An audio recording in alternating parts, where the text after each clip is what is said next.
भगवान बुद्ध ने कहा है, अपने दिए आप बनो। तो क्या सत्य की खोज में किसी भी सहारे की कोई जरूरत नहीं? यह जानने को भी तो तुम्हें बुद्ध के पास जाना पड़ेगा ना। अपने दिए आप बनो, इतनी ही जरूरत है गुरु की। गुरु तुम्हारी वैसाखी नहीं बनने वाला है। जो वैसाखी बन जाए तुम्हारी, वो तुम्हारा दुश्मन है, गुरु नहीं। क्योंकि जो वैसाखी बन जाए तुम्हारी, वो तुम्हें सदा के लिए लंगड़ा कर देगा। और अगर वैसाखी पर तुम निर्भर रहने लगे तो तुम अपने पैरों को कब खोजोगे, अपनी गति कब खोजोगे, अपनी ऊर्जा कब खोजोगे? जो तुम्हारे लिए हाथ पकड़ के चलाने लगे, वो गुरु तुम्हें अंधा रखेगा। जो कहे मेरा तो दिया जला है, तुम्हें दिया जलाने की क्या जरूरत, देख लो मेरी रोशनी में, चले आओ मेरे साथ, उस पर भरोसा मत करना, क्योंकि आज नहीं कल रास्ते अलग हो जाएंगे। कब रास्ते अलग हो जाएंगे कोई भी नहीं जानता।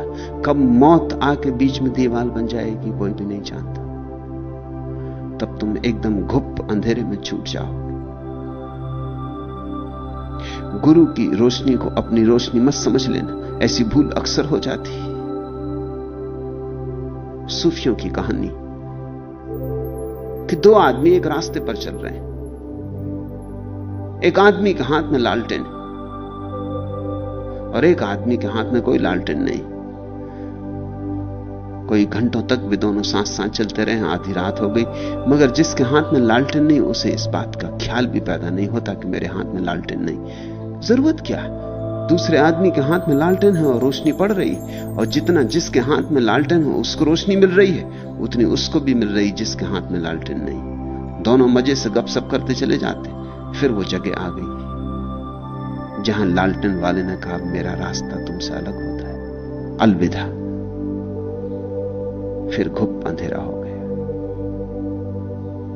आज नहीं कल गुरु से विदा हो जाना पड़ेगा, या गुरु विदा हो जाएगा।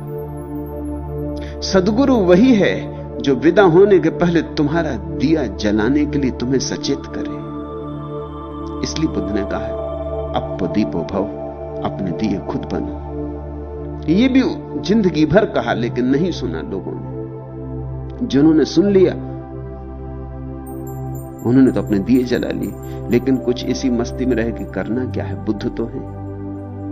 आनंद से कही है ये बात उन्होंने। आनंद भी उन्हीं नासमझों में एक था जो बुद्ध की रोशनी में 40 साल तक चलता रहा। स्वभावतः 40 साल तक रोशनी मिलती रहे तो लोग भूल ही जाएंगे कि अपने पास रोशनी नहीं है, कि हम अंधे। 40 साल तक किसी जागे का साथ मिलता रहे तो स्वभावतः भूल हो जाएगी। लोग ये भरोसा ही कर लेंगे कि हम भी पहुंच ही गए। रोशनी तो सदा रहती, भूल चूक होती नहीं, भटकते नहीं, गड्ढों में गिरते नहीं।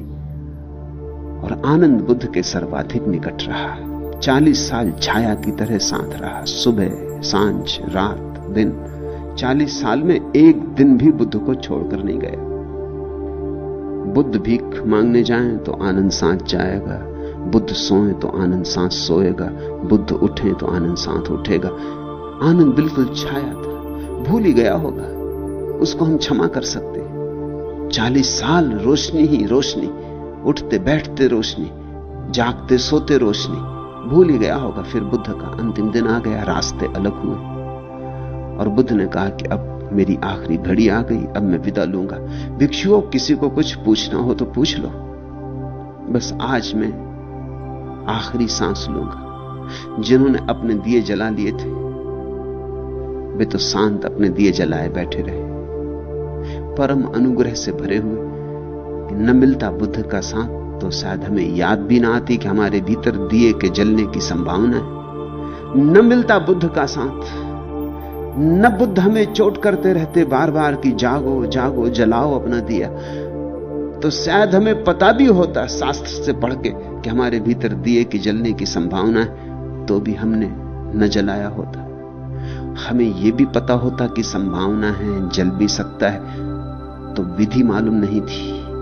आखिर दिया बनाना हो तो विधि भी तो आनी चाहिए, बाती बनानी आनी चाहिए, तेल भरना आना चाहिए, फिर दिया ऐसा होना चाहिए कि तेल बह ना जाए, फिर दिए को संभाल भी करनी होती, नहीं तो कभी बाती तेल में ही गिर जाएगी और दिया बुझ जाएगा।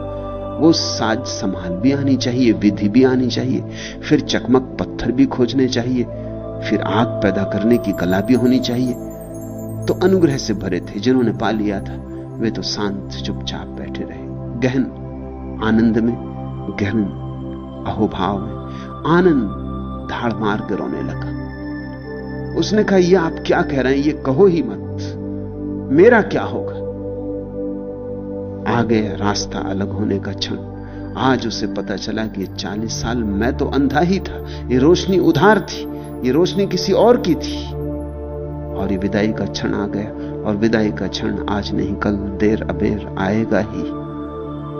तब बुद्ध ने कहा था, आनंद कितनी बार मैंने तुझसे कहा, अब दीपो भव, अपना दिया बन। तू सुनता नहीं, अब तू समझ। 40 साल निरंतर कहने पर तूने नहीं सुना, इसलिए रोना पड़ रहा है। देख उनको जिन्होंने सुना, वो दिया बने शांत अपनी जगह बैठे। बुद्ध के जाने से एक तरह का संवेग है। इस अपूर्व मनुष्य के साथ इतने दिन रहने का मौका मिला, आज अलग होने का क्षण आया तो एक तरह की उदासी है, मगर धाड़ मार के नहीं रो रहे, क्योंकि ये डर नहीं है कि अंधेरा हो जाएगा। अपना अपना दिया उन्होंने जला लिया है। तुम पूछते हो, भगवान बुद्ध ने कहा है अपने दिए आप बनो, तो क्या सत्य की खोज में किसी भी सहारे की कोई जरूरत नहीं है? ये जरा नाजुक सवाल है। नाजुक इसलिए कि एक अर्थ में जरूरत है और एक अर्थ में जरूरत नहीं। इस अर्थ में जरूरत है कि तुम अपने से तो शायद जाग ही ना सकोगे, तुम्हारी नींद बड़ी गहरी, कोई तुम्हें जगाए। लेकिन इस अर्थ में जरूरत नहीं है कि किसी दूसरे के जगाने से ही तुम जाग जाओगे। जब तक तुम ही ना जागना चाहो, कोई तुम्हें जगा ना सकेगा।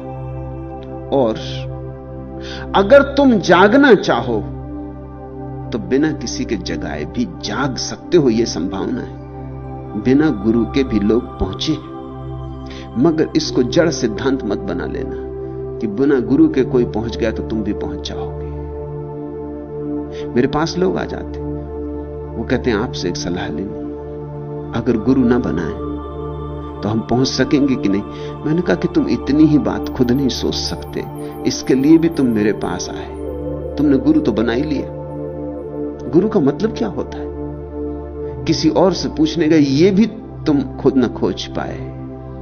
मुझसे लोग आके पूछते हैं कि आपका गुरु कौन था? हमने तो सुना आपका कोई गुरु नहीं था। जब आपने बिना गुरु के पा लिया तो हम क्यों ना पालेंगे? मैं उनसे कहता हूं, मैं कभी किसी से यह भी पूछने नहीं गया कि बिना गुरु के मिलेगा कि नहीं। तुम जब इतनी छोटी सी बात भी खुद निर्णय नहीं कर पाते हो, तो उस विराट सत्य के निर्णय में तुम कैसे सफल हो पाओगे? तो एक अर्थ में गुरु की जरूरत है और एक अर्थ में जरूरत नहीं है। अगर तुम्हारी अभिप्सा प्रगाढ़ हो तो कोई जरूरत नहीं। लेकिन जरूरत या गैर जरूरत, इसकी समस्या क्यों बनाते हो? जितना मिल सके किसी से ले लो, मगर इतना ध्यान रखो कि दूसरे से लिए हुए पर थोड़े दिन काम चल जाए। अंततः तो अपनी समृद्धि खुद ही खोजनी चाहिए। किसी के कंधे पर सवार होकर थोड़ी देर चल लो, अंततः तो अपने पैरों का बल निर्मित करना ही चाहिए। रास्ता सीधा साफ है। प्रबल प्रयास हो तो अकेले भी पहुंच जाओगे। रास्ता इतना सीधा साफ है कि इस पे किसी के भी साथ की कोई जरूरत नहीं। लेकिन अगर अकेले पहुंचने की हिम्मत न बनती हो तो थोड़े दिन किसी का साथ बना लेना, लेकिन साथ को बंधन मत बना लेना। फिर ऐसा मत कहना कि बिना साथ के हम जाएंगे ही नहीं तो तुम कभी ना पहुंचोगे, क्योंकि सत्य तक तो अंततः अकेले ही पहुंचना होगा। एकांत में ही घटेगी घटना। उस एकांत में तुम्हारा गुरु भी तुम्हारे साथ मौजूद नहीं होगा। गुरु तुम्हें संसार से मुक्त होने में सहयोगी हो सकता है, लेकिन परमात्मा से मिलने में सहयोगी नहीं हो सकता। संसार से छुड़ाने में सहयोगी हो जाएगा। संसार छूट जाए तो फिर तुम्हें एकांत में परमात्मा से मिलना होगा। वह मिलन भीड़ भाड़ में नहीं होता। किस कदर सीधा सहल साफ है यह रास्ता देखो, न किसी साख का साया है न दीवार की टेक, न किसी आंख की आहट न किसी चेहरे का शोर, न कोई दाग जहां बैठ के सुस्ताए कोई, दूर तक कोई नहीं कोई नहीं कोई नहीं। चंद कदमों के निशान हां कभी मिलते हैं कहीं, साथ चलते हैं जो कुछ दूर फकत चंद कदम, और फिर टूट के गिरते हैं ये कहते हुए अपनी तन्हाई लिए आप चलो, तन्हा अकेले साथ आए जो यहां कोई नहीं कोई नहीं। किस कदर सीधा सहल साफ है यह रास्ता देखो। थोड़ी दूर किसी के कदम के साथ चल लो ताकि चलना आ जाए। मंजिल नहीं आती इससे, सिर्फ चलने की कला आती। थोड़ी दूर किसी के पग चिन्हों पर चल लो ताकि पैरों को चलने का अभ्यास हो जाए। इससे मंजिल नहीं आती, मंजिल तो तुम्हारे ही चलने से आएगी, किसी और के चलने से नहीं। मेरी आंख से तुम कैसे देखोगे? हां, थोड़ी देर को तुम मेरी आंख में झांक सकते हो। तुम मेरे हृदय से कैसे अनुभव करोगे? हां, थोड़ी देर किसी गहन भाव की दशा में तुम मेरे हृदय के साथ धड़क सकते हो। निश्चित ही किसी प्रेम की घटना में थोड़ी देर को तुम्हारा हृदय और मेरा हृदय एक ही लय में बद्ध हो सकते। उस देर क्षण भर को तुम्हें रोशनी दिखेगी, उस देर को क्षण भर को आकाश खुला दिखाई पड़ेगा, सब बादल हट जाएंगे, लेकिन यह थोड़ी ही देर को होगा। अंततः तो तुम्हें अपने हृदय का सरगम खोजना ही है। किस कदर सीधा सहल साफ है यह रास्ता देखो, न किसी साख का साया है न दीवार की टेक, न किसी आंख की आहट न किसी चेहरे का शोर, न कोई दाग जहां बैठ के सुस्ताए कोई, दूर तक कोई नहीं कोई नहीं कोई नहीं। चंद कदमों के निशान हां कभी मिलते हैं कहीं, साथ चलते हैं जो कुछ दूर फकत चंद कदम, और फिर टूट के गिरते हैं ये कहते हुए अपनी तन्हाई लिए आप चलो, तन्हा अकेले साथ आए जो यहां कोई नहीं कोई नहीं। किस कदर सीधा सहल साफ है यह रास्ता देखो। अच्छा है कि तुम्हें परमात्मा तक अकेले ही पहुंचने की संभावना है, नहीं तो किसी पर निर्भर होना पड़ता, और निर्भरता से कभी कोई मुक्ति नहीं आती। निर्भरता तो गुलामी का ही एक अच्छा नाम है। निर्भरता तो दास्ता ही है, वो दास्ता की ही दास्तान है, नए ढंग से लिखी गई, नए लफ्जों में, नए शब्दों में, नए रूप रंग से, लेकिन बात वही है। इसलिए कोई सद्गुरु तुम्हें गुलाम नहीं बनाता, और जो गुलाम बना ले वहां से भाग जाना, वहां क्षण भर मत रुकना, वहां रुकना खतरनाक है। जो तुम्हें कहे कि मेरे बिना तुम्हारा कुछ भी नहीं होगा, जो कहे मेरे बिना तुम कभी नहीं पहुंच सकोगे, जो कहे मेरे पीछे ही चलते रहना तो ही परमात्मा मिलेगा, नहीं तो चूक जाओगे, ऐसा जो कोई कहता हो उससे बचना। उसे स्वयं भी अभी नहीं मिला है, क्योंकि यदि उसे स्वयं मिला होता तो एक बात उसे साफ हो गई होती कि परमात्मा जब मिलता है एकांत में मिलता, वहां कोई नहीं होता, कोई दूसरा नहीं होता। उसे परमात्मा तो मिला ही नहीं है, उसने लोगों के शोषण करने का नया ढंग, नई तरकीब ईजाद कर ली। उसने एक जाल ईजाद कर लिया है जिसमें दूसरों की गर्दनें फंस जाएंगी। ऐसा आदमी धार्मिक नहीं है, राजनीतिक है।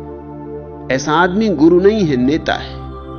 ऐसा आदमी भीड़ भाड़ को अपने पीछे खड़े करके अहंकार का रस लेना चाहता है। इस आदमी से सावधान रहना, इस आदमी से दूर दूर, इस आदमी के पास मत आना। जो तुमसे कहे कि मेरे बिना परमात्मा नहीं मिलेगा, वो महान से महान असत्य बोल रहा है, क्योंकि परमात्मा उतना ही तुम्हारा है जितना उसका। हां, यह हो सकता है कि तुम जरा लड़खड़ाते हो, वो कम लड़खड़ाता है, या उसकी लड़खड़ाहट मिट गई और वो तुम्हें चलने का ढंग, शैली सिखा सकता है। हां, यह हो सकता है कि उसे तैरना आ गया और तुम उसे देख के तैरना सीख ले सकते हो, लेकिन उसके कंधों का सहारा मत लेना, अन्यथा दूसरा किनारा कभी ना आएगा। उसके कंधों पर निर्भर मत हो जाना, नहीं तो वही तुम्हारे बर्बादी का कारण होगा।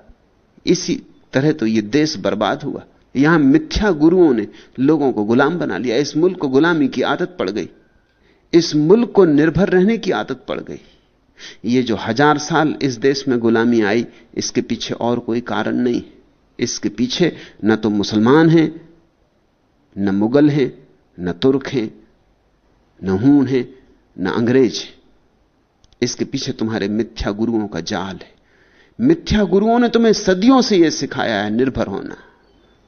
उन्होंने इतना निर्भर होना सिखा दिया कि जब कोई राजनीतिक रूप से भी तुम्हारी छाती पर सवार हो गया, तुम उसी पर निर्भर हो गए।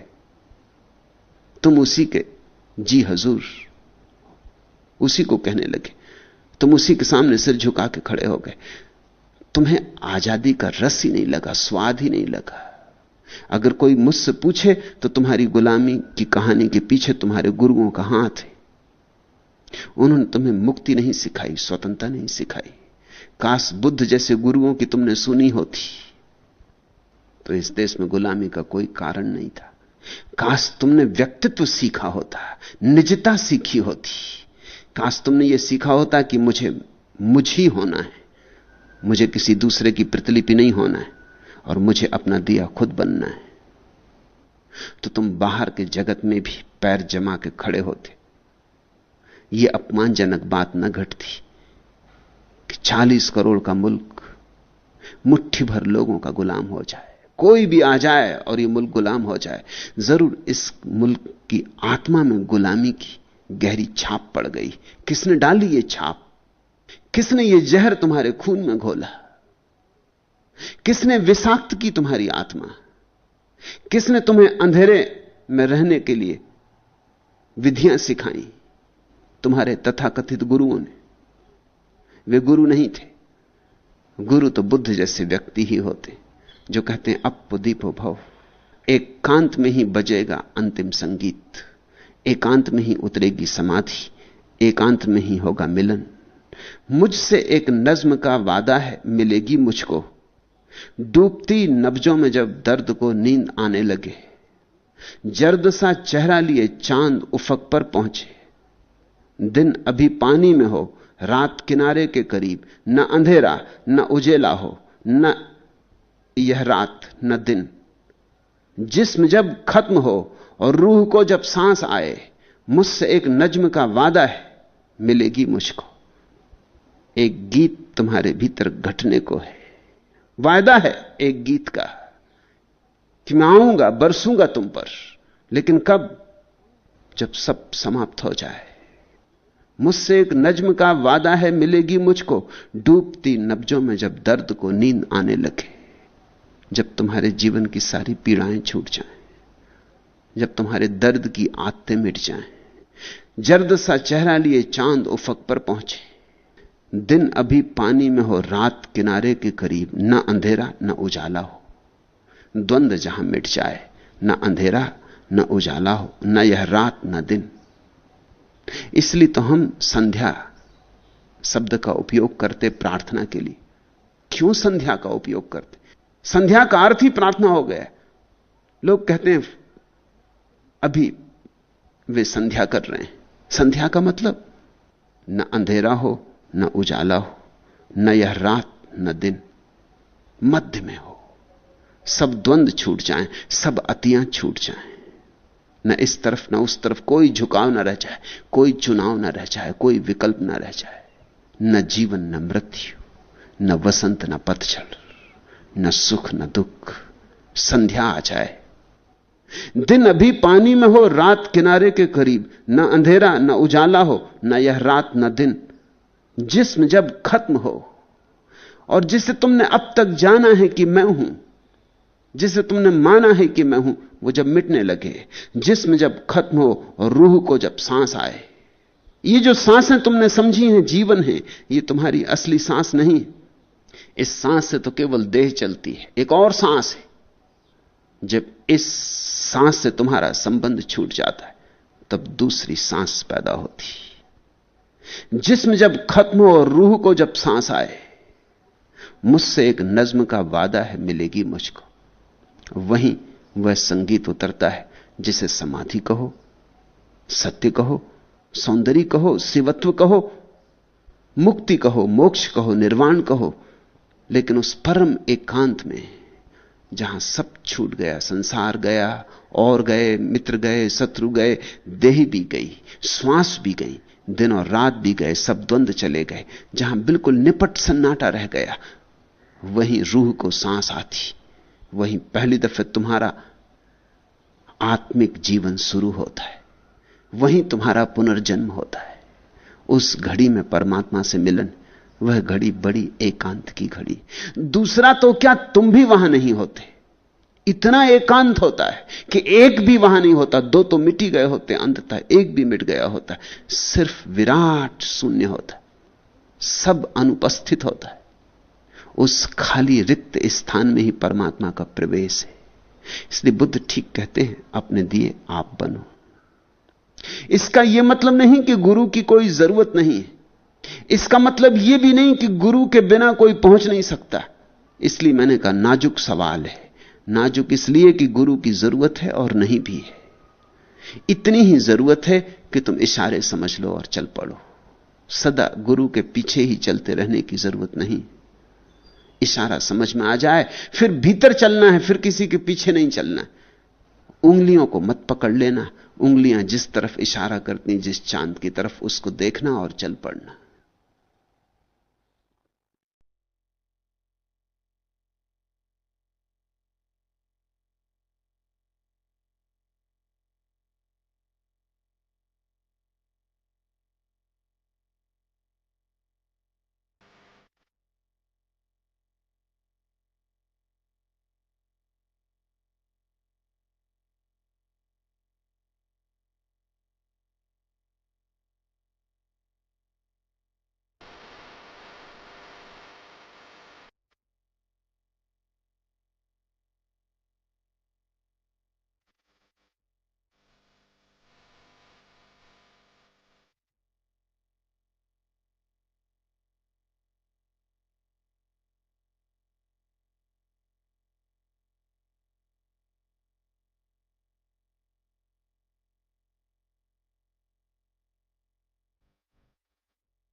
तीसरा प्रश्न, आप कहते हैं मांगो मत, दो, लुटाओ, और जीसस कहते हैं मांगो और मिलेगा।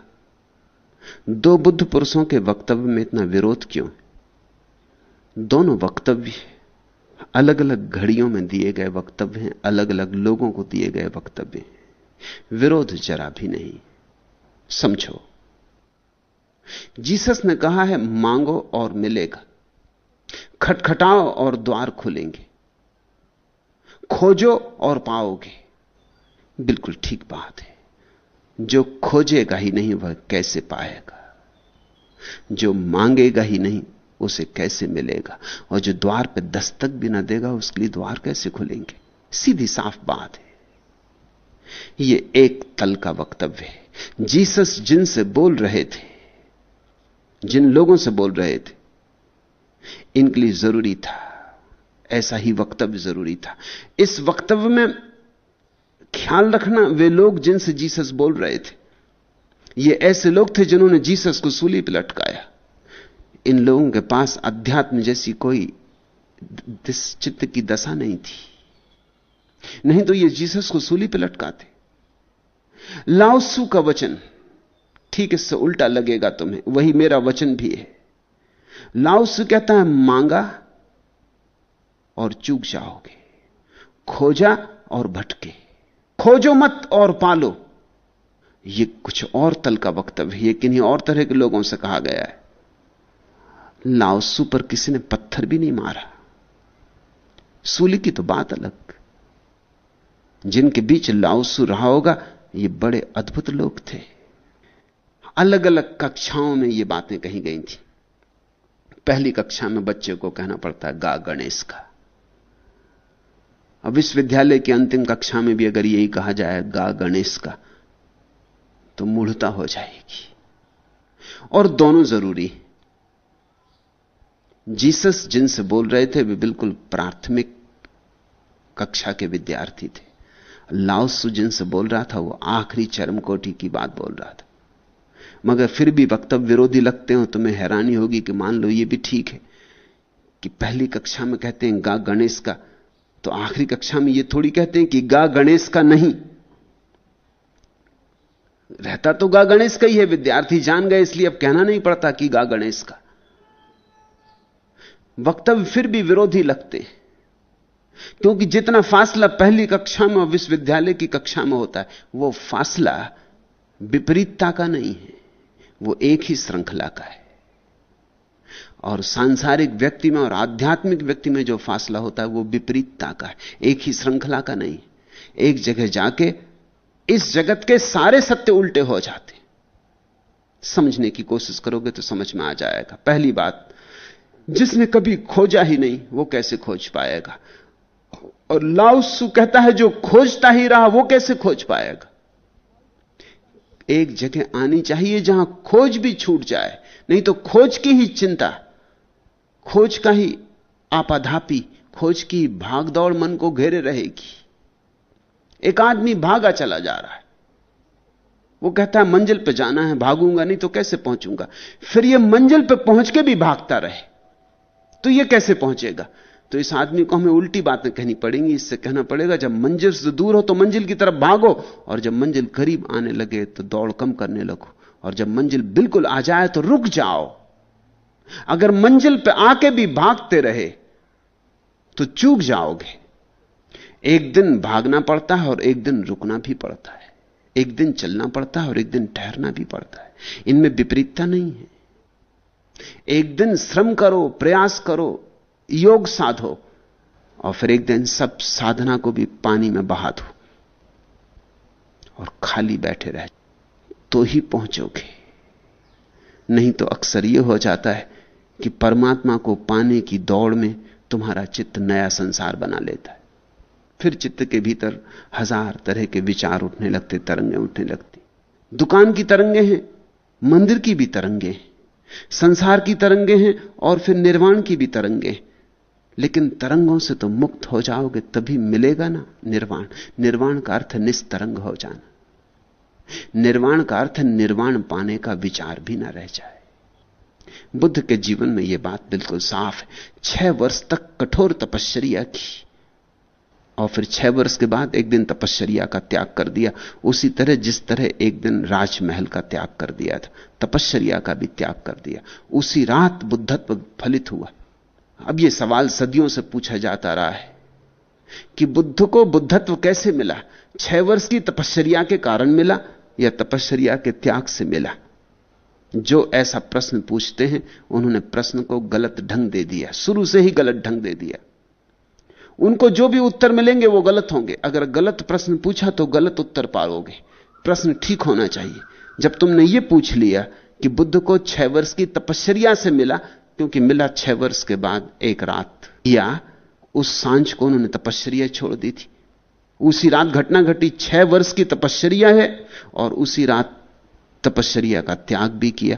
मिला क्यों? मिला कैसे? क्या कारण है? तपश्चर्या कारण है या उस रात तपश्चर्या का छोड़ देना कारण? मैं तुमसे कहूंगा दोनों कारण है। तपश्चर्या न की होती तो छोड़ते क्या खाक? छोड़ने के पहले तपश्चर्या होनी चाहिए। जैसे कोई गरीब आदमी कहे कि सब त्याग कर दिया, इसके त्याग का क्या अर्थ होगा? हम पूछेंगे तेरे पास था क्या?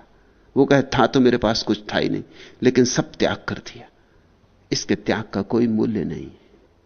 कोई सम्राट त्यागे तो मूल्य है, जब कुछ था ही नहीं तो त्याग क्या किया है? होना चाहिए त्यागने के पहले। बुद्ध ने तपश्चर्या छोड़ी क्योंकि तपश्चर्या की थी। तुम ऐसी अपनी आराम कुर्सी पर लेट जाओ, कहो कि चलो आज हमने तपश्चर्या छोड़ दी, हो जाए बुद्धत्व का फल, आज की रात लग जाए। फिर तुम थोड़ी देर में बैठे बैठे थकने लगोगे कि कुछ नहीं हो रहा है।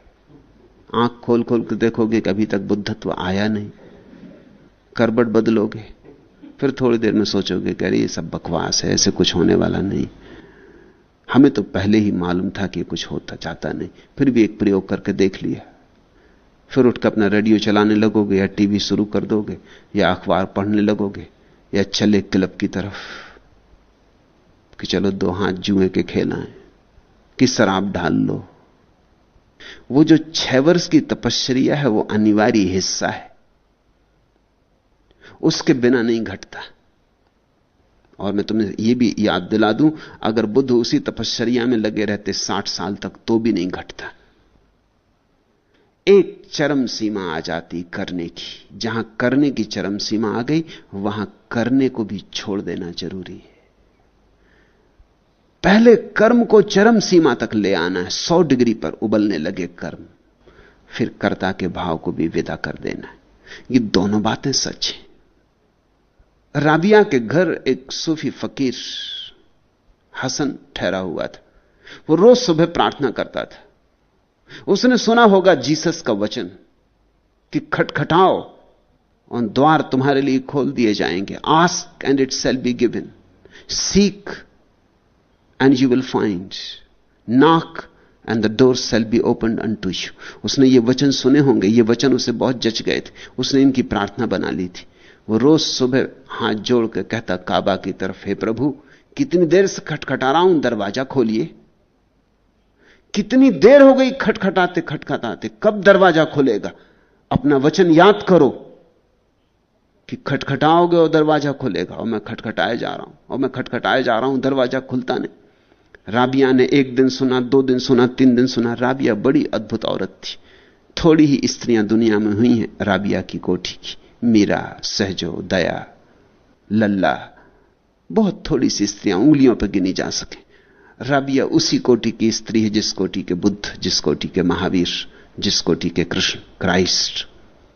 एक दिन सुबह फिर हसन वही कर रहा था, हाथ फैलाए हुए, आंसू बह जा रहे हैं आंखों से। वो कह रहा है आप खोलो प्रभु, कब से खटखटा रहा हूं। राबिया पीछे से आई, उसका सिर झंझोड़ के बोली कि बंद कर बकवास, दरवाजे खुले हैं, तू खटखटा क्यों रहा है? दरवाजे कभी बंद ही नहीं थे ना समझ, दरवाजे सदा से खुले, उसके दरवाजे बंद कैसे हो सकते? तूने ये कहां की बकवास लगा रखी? तू जिंदगी भर यही बकता रहेगा और दरवाजा खुला है।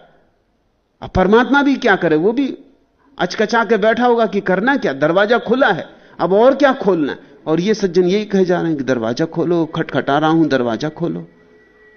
राबिया ने दूसरा सत्य कहा, राबिया ये कह रही बहुत खटखटा चुका, अब खटखटाना छोड़, जरा खटखटाना छोड़ के आंख खोल। तू खटखटाने में ही उलझा है और दरवाजा खुला है। अब तू जरा आंख खोल, खटखटाने की उलझन से मुक्त हो, छोड़ यत्न और देख क्या है। जो है वही मुक्तिदायी है। इसलिए एक दिन श्रम करना पड़ता और एक दिन श्रम छोड़ना पड़ता। ऐसा समझो, मैंने सुनी एक कहानी कि कुछ लोग अमृतसर से ट्रेन में सवार हुए, हरिद्वार जा रहे थे। एक आदमी जो उस झुंड में हरिद्वार जा रहा था तीर्थ यात्रा को, बड़ा दार्शनिक था, बड़ा तार्किक था। भीड़ भाड़ बहुत थी, मेले के दिन होंगे, ट्रेन लदी थी, लोग सब तरफ भरे थे, ऊपर भी चढ़े थे, दरवाजों पर अटके थे, खिड़कियों से लोग भीतर घुसने की कोशिश में लगे थे। उस दार्शनिक को भी उसके साथ ही खींच रहे थे। वो ये कहता था भाई मेरी बात तो सुनो, इसमें से फिर उतरना तो नहीं पड़ेगा, इतनी मेहनत से चढ़े और फिर उतरना पड़े तो सार क्या? मित्रों ने कहा तुम्हारा दर्शन बाद में, अभी गाड़ी छूटने का वक्त हुआ जा रहा, सीटी बजी जा रही। उन्होंने खींच खांच के उसको, वो पूछते ही जा रहा है कि मैं एक बात पूछना चाहता हूं, मुझे खींचो मत, इसमें से उतरना तो नहीं पड़ेगा? क्योंकि अगर उतरना ही हो तो इतनी फजीहत क्या करवानी, तो हम पहले ही से अपने प्लेटफॉर्म पर खड़े। मगर उन्होंने नहीं सुना, उन्होंने खींच खांच लिया कि ये बकवास में समय गंवा देगा, उसको खींच के अंदर कर लिया। उसका कमीज भी फट गया और हाथ की चमड़ी भी छिल गई। और पंजाबी अब जानते हैं आप, खींचातानी करें, अभी कोई गुजरात थोड़ी के अमृतसर, उन्होंने ठीक से खींचातानी की होगी, खींचतास को भीतर अंदर कर लिया। वो चिल्लाता भी रहा, उसने उनकी फिक्र ही नहीं की। पंजाबी और दर्शन शास्त्र की फिक्र करें, बिल्कुल ही गलत बात है। और ज्यादा बकवास की होगी तो 2-4 हाथ लगा के उसको चुप कर दिया होगा कि चुप बैठ। फिर हरिद्वार आया। अब वो दार्शनिक उतरे नहीं, आखिर वो भी पंजाबी है। उसने कहा जब एक दफा चढ़ गए तो चढ़ गए, अब उतरना क्या। मैंने पहले ही कहा था कि मुझे चढ़ाओ मत अगर उतारना हो। अब वो फिर खींच रहे हैं, भाई हद हो गई। अब हरिद्वार आ गया। पर उसकी बात का अर्थ ये है, वो ये कह रहा है कि जब उतरना ही है तो फिर चढ़ना क्या, जब चढ़ ही गए तो फिर उतरना क्या। वो शुद्ध तर्क की बात कह रहा है। ऐसा ही तुम जब मुझसे पूछते हो कि जीसस और मेरे वक्तव्य में विरोधाभास है, तो तुम भी वही तर्क की बात कर रहे हो। एक दिन चढ़ना पड़ता है ट्रेन में, एक दिन उतरना पड़ता है, इनमें विरोध नहीं। एक बार सीढ़ी पर चढ़ना पड़ता है, फिर सीढ़ी से उतरना भी पड़ता है। तुम छत की तरफ जा रहे हो, मैं तुमसे कहता हूं सीढ़ियां चढ़ो। सीढ़ियों से तुम पूछते हो सीढ़ियों से चढ़ने से हम छत पे पहुंच जाएंगे, मैं कहता हूं जरूर पहुंच जाओ। फिर तुम आखिरी पायदान पे पहुंच के खड़े हो गए, तुम कहते अभी तक हम छत पे नहीं पहुंचे। आखिरी पायदान पे भी छत नहीं है, यह बात सच है। जैसे छत पहले पायदान पे नहीं है, वैसे ही आखिरी पायदान पे भी छत नहीं है। अभी तुम्हें आखिरी पायदान छोड़ना पड़ेगा, तब तुम छत पे प्रवेश कर पाओगे। लेकिन तुम कहते तो फिर चढ़ाया ही क्यों। ये 100 सीढ़ियां चढ़ के अब किसी तरह बामुश्किल तो हाँपता हुआ पहुंचा, अब आप कहते छोड़ो। इतनी मेहनत से तो चढ़ा, अब कहते छोड़ो। ये तो आप बड़ी विरोधाभासी बात कह रहे हैं। पहली सीढ़ी पे कहा था चढ़ो। जीसस पहली सीढ़ी पर बोल रहे थे, क्योंकि जीसस इस देश से आके संदेश लेके गए। जीसस की उम्र के 30 वर्ष सत्य की खोज में लगे। इजिप्त और भारत और तिब्बत, इन सारे देशों में उन्होंने भ्रमण किया। उस समय बुद्ध धर्म अपनी प्रखरता में था। नालंदा जीवंत विश्वविद्यालय था। बहुत संभावना है कि जीसस नालंदा में आकर रहे। उन्होंने यहां के परम सत्य पहचाने, समझे, सीखे। यही तो अड़चन हो गई। इसलिए तो वो कुछ ऐसी बातें कहने लगे जो यहूदियों को बिल्कुल न जची, क्योंकि यहूदी शास्त्रों से उनका मेल नहीं था। जीसस कुछ ऐसी बातें ले आए जो विदेशी थीं यहूदी विचार चिंतन धारा के संदर्भ में। यहूदियों को बात जची नहीं। यहूदी एक ढंग से सोचते थे। अगर जीसस ने उसी ढंग की ही बात कही होती, उसी सिलसिले में कही होती, तो यहूदियों ने उन्हें एक पैगंबर माना होता। उनको सूली देनी पड़ी, क्योंकि वो कुछ ऐसी बातें ले आए जो यहूदी कानों के लिए बिल्कुल अपरिचित थी। खास संदेश जो लेके आए थे जीसस, वो था संदेश बुद्ध के ध्यान का, जागो। इसलिए जीसस बार बार 1000 बार दोहराते हैं बाइबल में, अवेक, बिवेयर, वेकअप, जागो, उठो, होश संभालो, सावधान हो जाओ, चेतो। मगर ये बातें इस देश में तो समझ में आ सकती थी, क्योंकि बुद्ध के पहले और हजारों बुद्धों की परंपरा इस देश में। बुद्ध कुछ नए नहीं। बुद्ध एक बड़ी लंबी धारा के हिस्से, एक श्रृंखला के हिस्से, एक कड़ी। उनके पहले और बहुत बुद्ध हुए। यह भाषा यहां परिचित थी। यही भाषा जाके यहूदियों के बीच बिल्कुल अपरिचित हो गई। तुम चकित हो गई ये जान के कि जॉन द बैप्टिस्ट, जिसने जीसस को दीक्षा दी थी, जिसके शिष्य थे जीसस, वो जेल खाने में पड़ा था। और जब जीसस की शिक्षाएं शुरू हुई और जेल खाने तक जॉन द बैप्टिस्ट को खबरें पहुंची, तो उसे भी संदेह हुआ कि यह आदमी क्या बातें कर रहा है, किस तरह की बातें कर रहा है।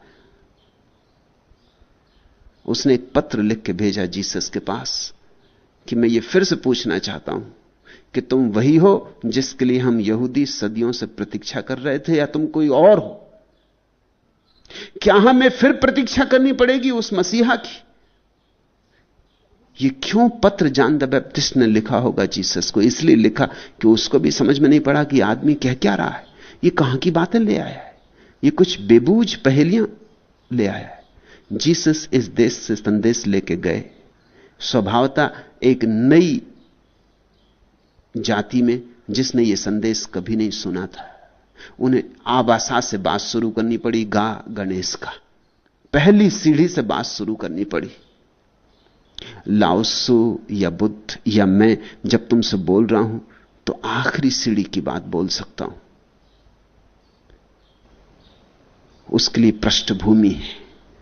जीसस के पास पृष्ठभूमि नहीं थी, मजबूरी थी, विरोध जरा भी नहीं है।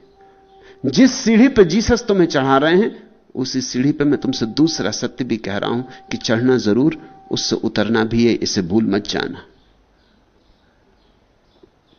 तो तुमसे कहता हूं, मांगो, बिना मांगे कैसे मिलेगा। और तुमसे यह भी कहता हूं कि मांगना छोड़ो, मांगने से कभी मिला है। तुमसे कहता हूं, खटखटाओ तो द्वार खुलेंगे। और तुमसे यह भी कहता हूं, अब खटखटाना बहुत हो गया, अब खटखटाना रोको, देखो द्वार खुले ही।